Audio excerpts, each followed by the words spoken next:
Bueno, Fran Carrillo, a pesar de Carrillo, lo de Fran bien, ¿no? Pero, y de ser consultor de comunicación política, también de empresas, o sea, no solamente se dedica a la cosa peligrosa Quizá de más la de política, empresas. las empresas, dirige la fábrica de discursos. Eso es. Y luego es autor de libros como Tus gestos te delatan y es coautor de este libro interesante coordinado por nuestro amigo y colaborador John Mueller, que es un tipo excelente, una de las mejores cabezas del periodismo económico que hay en España y como todo el buen periodismo económico, también político, que es de construyendo, es decir, sacando realmente lo que hay detrás de esta figura, bueno, que se ha llevado nada menos que 1,25 millones de votos, que no es cualquier cosa en España. O sea, se ha convertido en la tercera fuerza política y además acaba de empezar. Por lo tanto, es un fenómeno, pues lo vimos ayer en el Ritz, agasajado por los que quiere degollar, con lo cual, pues cualquier cosa puede pasar. Bueno, Fran tiene toda clase de premios habidos y por haber. La gran cuestión es, ¿por qué te interesa esto de preparar a la gente, hacer discursos, etcétera? ¿Qué es lo que te lleva a ti a eso? Bueno, principalmente mi amor y mi querencia por la escritura. Siempre se me ha dado, tú lo sabes bien, lo que nos gusta la literatura, siempre me ha gustado leer, se me ha dado bien escribir. Y mi primer discurso de encargo fue de un decano mío en la Facultad de Filosofía y Letras, cuando yo estudiaba en Córdoba, Historia. Y a partir de ahí empezaron una serie de encargos que gustaron, lo que yo escribía. Luego, después de estudiar historia, decidí estudiar periodismo para tener no solo la capacidad de análisis y pensamiento, sino la capacidad también de locución y escritura, ¿no? Y perfeccionarla. Y empecé a trabajar en medios, pero seguía trabajando en el tema de los discursos. Y a partir de ahí empezó la asesoría más grande, me iban haciendo encargos cada vez más amplios y veía que esto de asesorar y de ser un speechwriter, Sí. como se dice tanto en Estados Unidos, en el ámbito anglosajón, pues a mí me gustaba.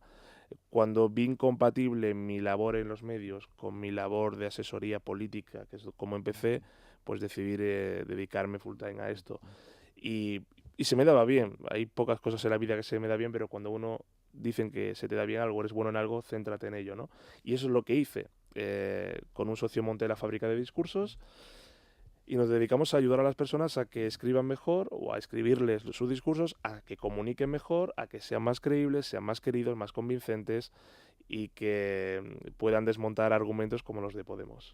Bueno, antes de entrar en el fenómeno o fenomenín, porque bueno, el candidato de Larry Berlusconi, mañana Larry Berlusconi le quitan la pantalla y se acaba la mitad del efecto. Una parte ya está en juego, es decir, la pelota ya está en el campo, pero claro, no es lo mismo que dispare Cristiano o que dispare Xavi Hernández, No es hay igual. diferencia. Bueno, lo fundamental, en el discurso reciente del rey, el discurso de proclamación, ha provocado una verdadera, o sea, la prueba de que los discursos siguen siendo muy importantes, no solamente con un símbolo como es el rey, en un momento además muy delicado, después de una abdicación que nadie sabe por qué se ha producido, y en ese discurso ha conseguido, bueno, milagros tales como los que siempre habían apoyado a su padre, lo atacan ferozmente, y los que siempre habíamos criticado a su padre defendiéndolo porque defiende la monarquía constitucional.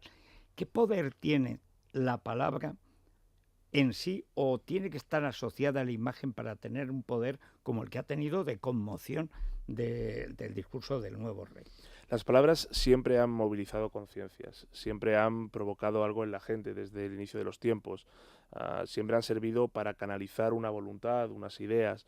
Lo que pasa es que desde mitad del siglo XX en adelante, con la televisión y la imagen, la videopolítica, pues ha tenido que haber una coherencia entre palabras y hechos, entre lo que se proyectaba como imagen y lo que se decía.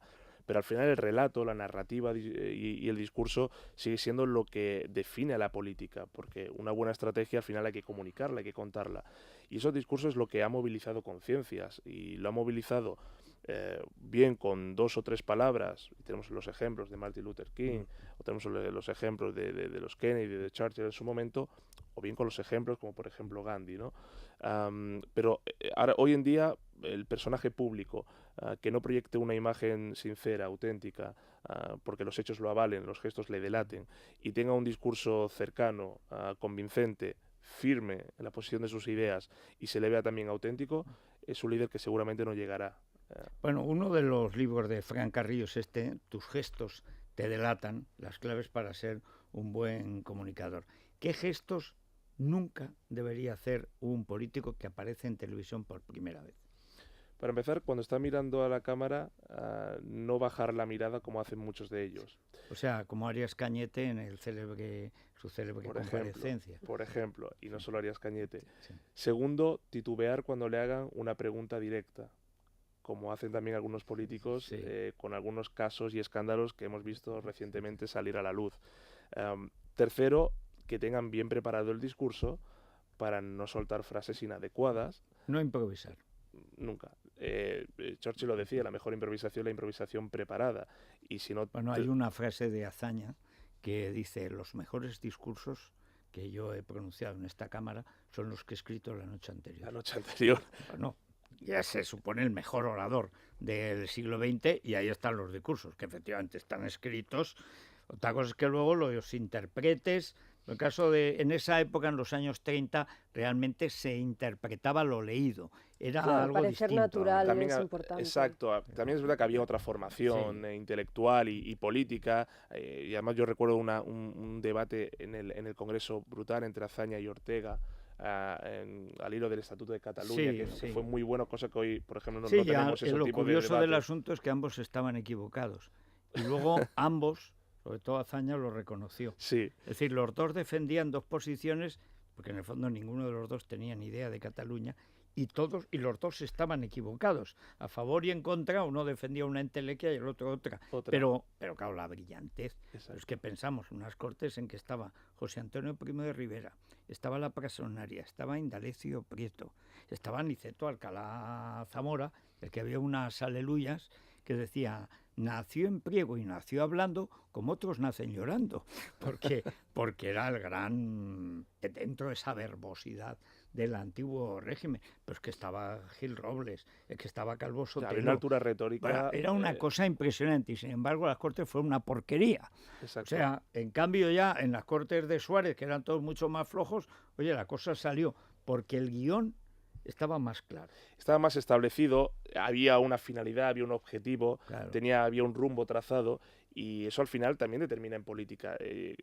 Yo siempre pongo el mismo ejemplo con el tema de los gestos. El presidente Mariano Rajoy, cuando comunica a cámara, tiene dificultades, sobre todo ya con la mirada para empezar. Sí. Segundo, con su capacidad retórica. Sabemos que tiene problemas en algunas sílabas a la hora de pronunciar.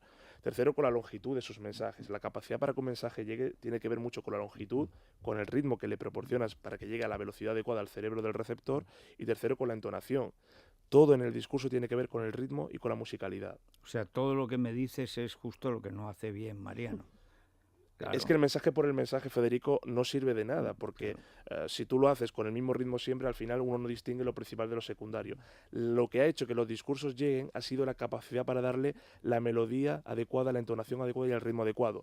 Por ejemplo, en esto era un gran maestro Ronald Reagan, el gran comunicador. Sí. Bueno, Ronald Reagan llegó incluso, que era un gran actor, aunque digan, sobre todo fue un gran actor político, con experiencia, ¿eh? Sí. 2 mandatos en California no es cualquier cosa. California tiene más Producto Interior Bruto que España y que Italia. O sea, bueno. Bueno, a California ha llegado también Schwarzenegger. Sí, que no es ningún tonto, ¿eh? No. De paso, en absoluto. Pero no es Pero como el caso de Reagan es que además gobernó estando en minoría en el Congreso y el Senado. Entonces, cada vez que había una ley dificultosa, se plantaba ante las cámaras de televisión, iba directamente al pueblo y dice: y a ver quién vota en contra.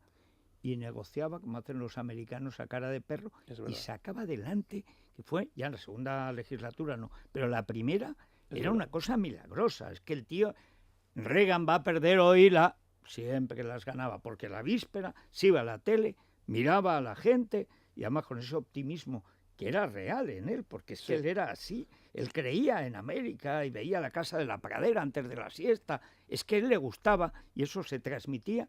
Oye, le llegaba a la gente con una eficacia brutal. Brutal. De hecho, uno de sus eslóganes de campaña era Amanece en América. Es decir, Sí, él combinaba la firmeza de sus convicciones, incluso con un sentido del humor enorme, enorme, sí. que eso además provocaba aún más enfado en los oponentes. Yo recuerdo en ese famoso debate con Mondale, en el que cuando le criticaba a la prensa por su veteranía en su Sí. segundo mandato, su primera respuesta es: no utilizaré la juventud y la inexperiencia de mi oponente como arma política. Ahí acabó. Y ahí con él, acabó, ahí acabó, porque con le el tenían debate. preparada toda la campaña. Es que viejo Exacto, es Reagan, qué etc. viejo Reagan. No utilizaré la juventud Juventud de de- mi oponente como sería una cosa sucia. Sí, No, algo descortés. no, renuncio a utilizarla. Y luego se rió, pero ya lo había desactivado. Ya está, incluso el propio oponente reconoció que tuvo una buena salida. Y eso que Reagan leía sus discursos, que es una Sí, cosa que yo quiero tenía desmitificar. grandes escritores de discurso. Peggy Noonan, que es una de las grandes, junto con Ted Sorensen de Kennedy del siglo XX, pero yo quiero desmitificar eso de: no, es que no hay que leer. No, una Claro. cosa es leer y otra saber leer. Sí. Y saber leer para saber dónde tienes que darle la musicalidad. Y vuelvo de nuevo a Churchill. Churchill se ponía hasta cuándo tenía que sonreír, cuándo tenía que parar, cuándo tenía que hacer el signo de la victoria, cuándo tenía que repetir, cuándo tenía que dar un tono diferente, lo tenía escrito en un margen del papel. La clave no está en leer. Si lo haces de forma monótona, como muchos representantes políticos, causan apatía y aburrimiento. Pero si le das el ritmo adecuado, el discurso más leído puede provocar aceptación. Obama, que es un referente para Sí, todos, Obama, que es lo lee todo. un gran locutor, diríamos, de discursos. Pero lo lee todo, tiene Lo lee, dos claro. teleprompter, uno a la Lo que izquierda y uno a pasa la es con derecha. esa elegancia natural del negro delgado, es que parece que Tiene- está bailándote el discurso. Exacto. Y dice, tiene bueno, pero porte, ¿qué me tiene- ha dicho? Dice, bueno, no me ha dicho nada, pero qué bien, ¿no? O sea, Yo eso en el libro lo defino, hay dos tipos de políticos: los políticos envoltorio y los Sí. políticos caramelo. Sí. Políticos envoltorio son los que te seducen porque tienen un embalaje brillante, persuasivo, que te atrapa, que hace que compres el producto, pero cuando quitas el envoltorio y ves que no hay contenido, que no hay caramelo, dirás: bueno, ya que he rascado, ¿qué encuentro? Cosa que también vemos en esta gente. bueno, vamos con... Quería preguntarle una Perdón, cosa. Sí, Perdón, es que justo decías que se apuntaba cuándo tenía incluso que sonreír. sí. Yo creo que la clave es no leer, sonreír, que es lo que le pasó a Mariano Rajoy cuando habló sobre Bárcenas, que leía cada fin de la cita que tenía entre Sí. paréntesis. Se dijo que lo hizo a propósito y se dijo que fue un despiste que lo leyó. A mí me ha quedado la duda. Ha llovido, yo lo aclaro, pero además en televisión lo he llegado a decir y ya me llovieron palos en su momento. Como indirectamente tuvimos algún tipo de responsabilidad, lo puedo contar. No fue accidental. No fue accidental. El fin de la cita no fue un error de Mariano Rajoy ni una torpeza que se confundió. No, no, no. Porque hubo un momento en el que, entre paréntesis, ponían en el discurso: fin de la cita, señor Pérez Rubalcaba. Es decir, sabía que tenía que decir Sí. eso. ¿Cuál era el objetivo? Que al día siguiente los medios no hablaran de Bárcenas. ¿De qué hablaban al día siguiente los medios? Del fin de la de cita. de la cita. cita. Y además los del PSOE, como tontos, siguieron por ahí. Lo del PSOE, lo de CIU, Sí. todo, incluso el resto de diputados salieron y siguieron ese juego. Y al día siguiente los medios no abrieron con Bárcenas, abrieron con el fin de la cita. Estaba Bueno, estudiado. Desvío ¿cuál de es la estrategia. clave? ¿Cuáles son las claves, en tu opinión, en este ensayo, hay una serie de ensayos coordinados por John Miller, de este fenómeno? Porque hay que decir que se trata sin ninguna duda de un fenómeno político, el de Podemos y el de Pablo Iglesias, que es Pablemos, porque fuera de Pablo Iglesias aparece un señor que se llama Monedero, que en una cosa anticapitalista no deja de ser chocante. Iglesias, Monedero, o sea, tremendo. Pero en fin, ¿cuáles son las claves del éxito de este personaje? Bueno, yo creo que no hay que centrarlo en un solo factor, es una concatenación y una suma de factores. De hecho, con lo que acabas de decir, lo explico en el capítulo. Cuando van a registrar al partido, le ponen el logo de Pablo Iglesias Sí. para que la gente, cuando fuera a votarlo, identificara, y lo cuento en una anécdota, al chico de la tele. Sí, sí, claro, claro. El chico de la tele, que es el que ha conectado más con lo que nosotros pensamos en casa. Y evidentemente Pablo Iglesias será mucho más conocido, o sería más conocido, que Podemos. Yo creo que hay varios elementos. Desde el punto de vista comunicativo, hay que reconocerlo, se lo han trabajado muy bien. Han hecho, digamos, han invertido lo que son los procesos de la comunicación política. No han creado primero el relato y luego lo han llevado a la acción, sino que primero han creado la acción, el 15M, Sí. han generado ahí un cultivo, un caldo de cultivo, han escuchado qué se cocía en esas plazas, lo han recopilado, lo han trabajado y le han dado forma, y a los 2 años lo han devuelto a las mismas plazas de la que salió ese mensaje, pero con un tono diferente, introduciendo conceptos como casta, troika, el establishment, los de Bruselas. Y claro, al final, en una sociedad cabreada, en una sociedad en crisis, con 6 millones de parados, pues ha calado. Entonces, lo han hecho de una forma muy lógica. Y decían cosas, y lo pongo en el libro y lo he dicho estos días en los medios, que ya decía 3 años antes, 2 años antes, por ejemplo, Ciudadanos. Pero hombre, hay cosas que llevo diciendo yo 10. O 10, quiero Dice, decir, bueno, el que poder no del defiendo ciudadano, de es la que gente. la alternativa sea el gorila rojo. Claro. O sea, esta es la gran cuestión. Pero son cosas que suscribimos, es decir, la solidaridad, los corruptos, los paraísos fiscales, todo el mundo estaríamos en contra de eso. Pero es que han sabido captarlo bien. Lo que pasa es que la gente no vota desde el punto de vista racional. Vota por las vísceras, vota por los instintos, vota por esa seducción instantánea. Y como todavía no ha rascado en el programa, Claro. 1.240.000 votos es la demostración de esta. Han conseguido una cosa muy inteligente. Todos esos antisistema que tenían por norma y casi por ley no votar en su vida, ahora votan. han conseguido sacarlos de sus casas, de ocupas o no, pero de sus casas, Sí. y que voten. Y eso hay que reconocerle que es un logro. A partir de ahí mantendrán el mismo sistema, conectarán más allá de repetir siempre el mismo mantra. Eso ya lo veremos en 2015. Dependerá de lo que tengan enfrente, como siempre. Dependerá de si hay alguien enfrente que sepa derribar los argumentos y las ideas de Podemos. Bueno, pues muchísimas gracias, Fran, por estar con nosotros. Tendremos ocasión de volver porque está la vida política española cambiando a una tal velocidad. Hemos entrado en un periodo que yo creo que es de constructivo, constituyente y desconstituyente, que no sabemos, pero que va a una enorme velocidad. O sea, desde hace 3 meses, desde un cambio, lo que no sabemos es en qué acabará el cambio, pero que el cambio ha empezado, eso es evidente. Yo siempre digo lo mismo, es más revolucionario ahora defender la monarquía constitucional que lo contrario, sobre todo si lo contrario viene abrazando la hoz y el martillo. Bueno, eso es evidente, pero ¿tú crees que Mariano es consciente de eso? Sí, otra cosa es que no se quieran enterar, pero que se enteran sí. En fin, pues muchas gracias. A vosotros. Para los que están sordos, o sea, que es que no es que no escuchen, es que no oyen, porque tienen ahí tapado el oído. El rey empezó la decadencia porque está sordo, tanto pegar tiros se quedó sordo, ya no se enteraba de nada, pero esto se puede arreglar cuando todavía tiene remedio. Eso es. GAES. Si vamos a GAES a tiempo, antes se detecta el problema, antes se encuentra la solución. La primera visita es gratuita y te ofrecen un servicio profesional y completamente personalizado. Solo tienen que reservar su visita en GAES llamando al 902 026 024, 902 026 024. Muy bien, una pausa y nos vamos con Paco Pérez Avellán a lo último del crimen de la niña Asunta, que está alcanzando ya unos niveles de bueno, eso sí ya no es negro, es tenebroso. Se ha acabado la instrucción y ¿ahora qué? No, pues es que hay un caos total, una desinformación absoluta.